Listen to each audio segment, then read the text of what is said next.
Does he know what he's doing? Now, often they look at his formal education. Does he have a PhD? Does he have a GED? Does he have a high school education? What kind of education does he have? Generally, the more education, they trust the person more. What about training? Is he a new guy, or has he had experience? He's had several years of experience in doing these analyses. The credentials. Did he complete a course in what he was doing? Also, his ability to communicate. What's his demeanor? Is he hemming and hawing? Does he look shifty-eyed? Does he look like he's not sure about what he's talking about? Well, that's what judges are looking. That's what jurors are looking for too. They trust him if his demeanor is right. Can he explain complex science clearly and concisely to the jurors who are not scientists? Can he do that? Now, the idea is, if you know the science very, very well, you'll know how to trace it to the most elementary ideas all the way to the complicated ones. And if you know it well enough, you'll be able to explain your complex science to the caveman who knows me hit with big rock.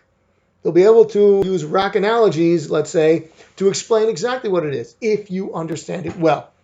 There is, in fact, an old saying, the failure to explain implies a failure to understand. Because if you understand it very, very well, you'll be able to break it down to even somebody who is not in the field at all. So the judges and the jurors are looking to that in an expert witness. So what does an expert witness do? He's the one who actually testifies to what all these scientific things are. He can evaluate the facts when the people in the court, they can't. They can't interpret these forensic conclusions. But you, let's say, if you're the forensic expert, you are the expert, and you will be able to evaluate them and come to conclusions based on the facts. The expert witness has to be honest, and he has to be honest about the fact that his method is not necessarily perfect. And it's somewhat imprecise, and he's got to know how imprecise it is. And he has to know the limitations of the method used. But above all, he has to advocate facts only, just the facts, just the truth. He cannot give his opinions, and if he does, he's got to make it very clear that it is just his opinion and not what the facts indicate. Now, of course, the lawyers on each side, you can have lawyers who are saying that, oh, this evidence is good and it shows he's guilty, and the other side, the lawyers are going to say, oh, well, the evidence is not good and does not show enough. And they're each going to have their own expert witnesses. Each one's going to have his own expert witness, but they must stick to the facts.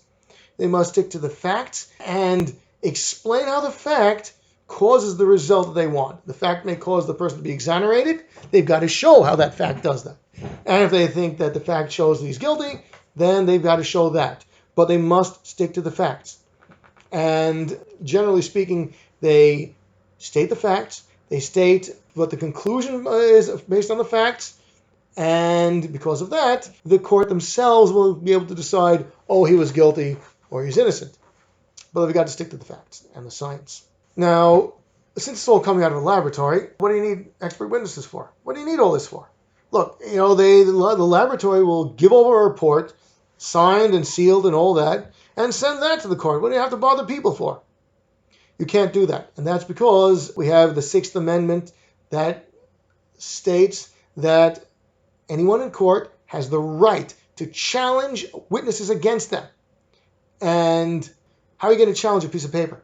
Now, the piece of paper might have had sworn affidavits, people swearing that, yes, this was the result.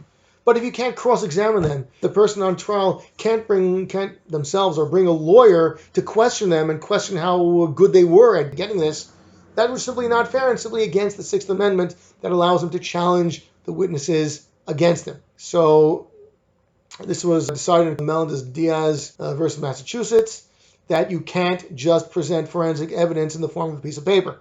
Even if they're sworn affidavits, you must have people stating what the results were and why it causes certain facts and certain rules and conclusions. And these are the people, these are the expert witnesses who must be stating it, and they're the ones who can be challenged. So you need to have that. Not just a laboratory report, but people speaking about it. So we know, you get to the lab, but it's got to come from the crime scene. Got to get the clues, got to get the evidence from the crime scene all the way to the lab. And this is important, and this is a very important part of forensics, because sometimes evidence is not collected correctly and it's not transported correctly. Chemical tests that are very often done, well, they're sensitive to contamination, and if it was not collected correctly, your test can be challenged in a court. It might not be valid at all. So you have to have certain protocols that are involved with collecting the samples, storing the samples, and transporting the samples. And very often, this requires trained people. These people are called evidence technicians. They have the training, and they have to be ready because crimes happen day and night. So you've got to have these people. As soon as the crime is there, the person, like, they establish a crime scene, they stop everyone from getting in, they call the evidence technicians who've got to get there and collect the evidence in a good, correct way. There are various protocols for different kinds of evidence. Unfortunately, the fact is that evidence technicians are not always available, and sometimes the only person who can collect the evidence is the police officer who finds it.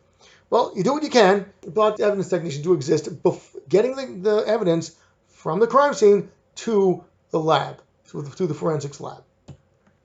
Okay, that's enough about general overview about forensics and what it does. Here are things that you need to know about it, what forensics entails, what it means, some basic history of forensics and what people have been doing over the years, what physical evidence is, how it's obtained, how it's presented in a courtroom, how, if you want to work in forensics, you may be an expert witness, and what you can be expected to do and why you're expected to do that. And also recognize that you got to collect evidence, and there are questions involved with, was it collected correctly? Was it stored correctly? Did it get to the forensic lab in a way that's actually useful? So these are things that have to be thought of.